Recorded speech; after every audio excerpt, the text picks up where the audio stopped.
حضرت ابو بکر صدیق رضی اللہ تعالیٰ عنہ کے زمانے میں ایک خاتون ہے، وہ یمن جانا چاہتی ہے۔ یمن جانا چاہتی ہے، اس نے ایک چٹھی بھیجی ابو بکر صدیق کے نام پر کہ مجھے صحیح سلامت یمن جانے تک کا راستہ دے دیا جائے، یہ مسلمانوں سے مجھے ڈر لگ رہا ہے۔ یہودی عورت ہے۔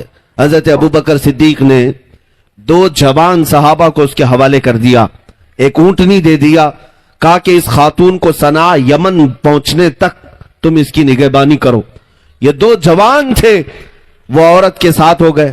عورت کہتی مجھے ڈر لگنے لگا کہ یہ مسلمان ہیں، پتہ نہیں کیا کر دیں گے میرے ساتھ، اور راستے میں مجھے پکڑ کر مار دیں یا کیا ہو جائے گا۔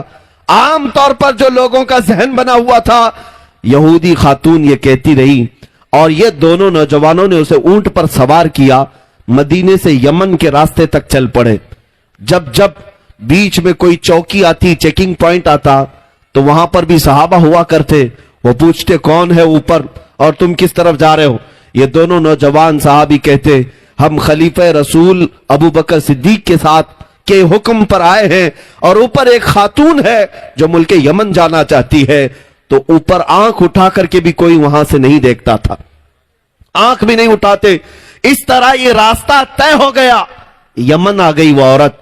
توجہ چاہتا ہوں، جب یمن پہنچی تو اپنے خاندان والوں کو جمع کر کے کہتی ہے اے لوگو آؤ، میں ایک بات آج تمہیں بتا دوں، میں مدینے سے گھبرا کر کے نکلی تھی کہ کہیں مسلمان میری عزت پر حملہ نہ کرے، میں اپنے خاندان میں آنا چاہتی تھی یمن میں، لیکن آج تم سب کے سب گواہ ہو جاؤ، ان 2 جوانوں کو میں نے پورے سفر میں دیکھا، اتنے دنوں کے سفر میں ایک آنکھ اٹھا کر کے بھی انہوں نے میرے چہرے کی طرف نہیں دیکھا۔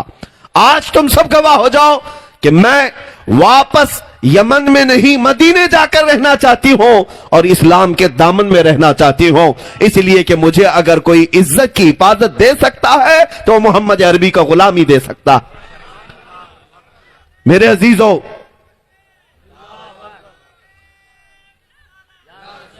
دنیا کو آج بھی یہ بتانے کی ضرورت ہے کہ تم عورتوں کی عزت پر ڈاکہ ڈالنے والی قوم میں سے نہیں، بلکہ محمد عربی کے غلام ہیں جو ہر عورت کو بہن سمجھ کر اس کی عزت کی حفاظت کرتے ہیں۔ یہ دوسروں کے دلوں میں اگر محبت آ سکتی ہے تمہارے اخلاق سے آئے گی، مصطفیٰ کریم صلی اللہ تعالی علیہ وسلم کی پیروی کرنے سے آئے گی۔ مجھے وہ بات بھی یاد آتی ہے، آج ان دجالی میڈیا کو پروپیگنڈا کرنے دو، تمہارے متعلق 1000 پروپیگنڈا کرنے دو کہ یہ آتنکوادی ہیں، یہ دہشت گرد ہیں، یہ ٹیررسٹ ہیں، ان کو سوئی بھی ملے تو بم لگنے لگ جائے، ان کو 8 سال کا بچہ بھی بڑا مجاہد لگنے لگ جائے۔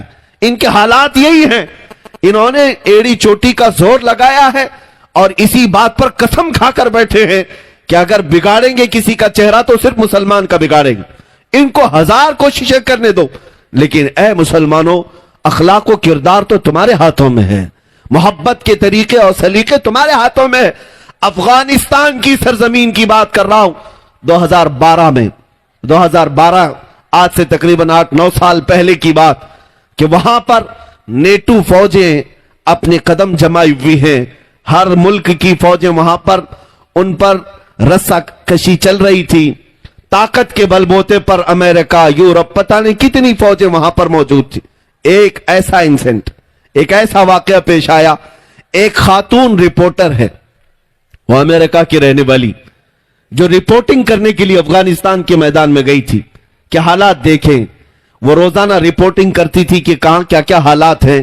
نیوز والی ایک عورت صحافیہ، لیکن اس کے ساتھ ایک دن ہوا یہ کہ شام کا وقت تھا، وہ ایک جگہ سے اکیلی آ رہی تھی، 2 یا 4 فوجیوں نے اس پر حملہ کر دیا، اور وہ فوجی کوئی وہاں کے نہیں تھے، یہ نیٹو افواج میں سے تھے۔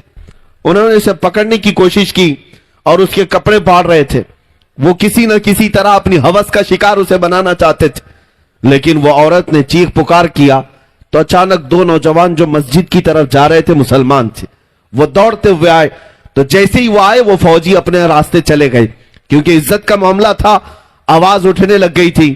2 ہی نوجوانوں نے اس خاتون کو پکڑا اور لے جا کر کے ایک کمرے میں بٹھا دیا۔ وہ چہرے والے تھے، ٹوپی والے تھے، نماز کے لیے جا رہے تھے۔ اب یہ خاتون لکھتی ہے کہ ہمارے فوجی جو حملہ کیے تھے تھوڑی دیر کے لیے مجھے کشمکش تھی، لیکن اس سے زیادہ ڈر تو یہ افغانی مسلمانوں سے تھا مجھے. پتہ نہیں اب یہ تو آتنکواد لوگ ہیں، یہ تو دہشت گرد ہیں، اب یہ تو میری بوٹیاں ہی تقسیم کریں گے، اب میرے ساتھ کیا کریں گے. وہ خاتون کہتی ڈری سہمی ہوئی اپنے کمرے کے اندر بیٹھی رہی. دروازہ بند تھا، رات کا وقت ہوا تو اچانک دروازہ کھلا، کھانے کا ایک برتن اندر کسی نے کیا اور پھر دروازہ بند کر لیا. میں نے کھانا کھا لیا، تھوڑی دیر کے بعد پھر دروازہ کھلا، عورتوں کے زنانہ لباس کسی نے اندر کیے اور پھر دروازہ بند کر لیا. میں نے نہیں دیکھا کون آ رہا ہے کون جا رہا ہے. کھانا بھی آیا، کپڑے بھی آئے، میں اسی کمرے میں کھانا بھی کھائی، کپڑے بھی پہنے. دوسرا دن آیا، برابر وقت پر دروازہ تھوڑا کھلتا اور کھانا آتا پھر بند ہو جاتا. یہی وہ دو نوجوان تھے جو ہر وقت کھانا پہنچا رہے تھے لیکن دروازہ کھول کر دیکھ نہیں رہے تھے. دوسرے دن شام کے وقت اس کے سفارت خانے سے، اس کے ملک کی ایمبیسی سے کچھ ذمہ دار لوگ آئے اور دروازہ کھول کر اس خاتون سے کہا ہم تمہارے ملک کی سفارت خانے سے آئے ہیں، کیا تمہارے ساتھ کوئی حادثہ ہوا؟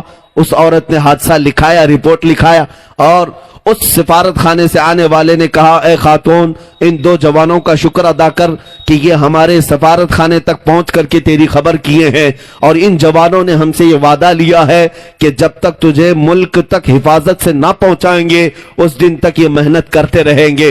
وہ خاتون کہتی ہے میں ان جوانوں کو نہ جانتی تھی نہ پہچانتی تھی، نہ ان سے میرا کوئی رشتہ تھا نہ کوئی ناتا تھا، لیکن انہوں نے میری عزت کی حفاظت کی، یہاں تک کہ وہ خاتون اپنے ملک پہنچی.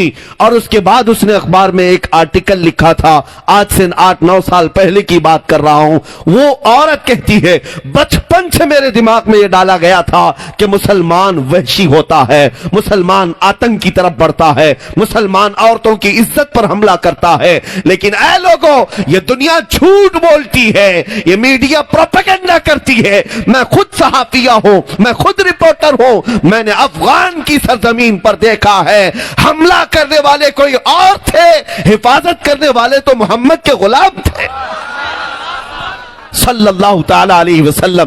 میرے عزیزو آج بھی دنیا جانتی ہے کہ اخلاق و کردار میں اگر کوئی سچا ہو سکتا ہے وہ ایک ایمان والا ہو سکتا ہے، بس شرط اس بات کی ہے جس کو اقبال نے بار بار کہا تھا کہ محمد سے وفا تو نے تو ہم تیرے ہیں، یہ جہاں چیز ہے کیا لوح و قلم تیرے ہیں. دنیا آج تمہارے قدموں میں آنے کو تیار ہے لیکن وفا تو کرو اس محمد عربی سے صلی اللہ تعالی علیہ وسلم. عزیزان گرامی وقار، ایک دو نہیں کئی ایسے حادثات ہوئے جس میں دنیا یہ دیکھنا چاہتی ہے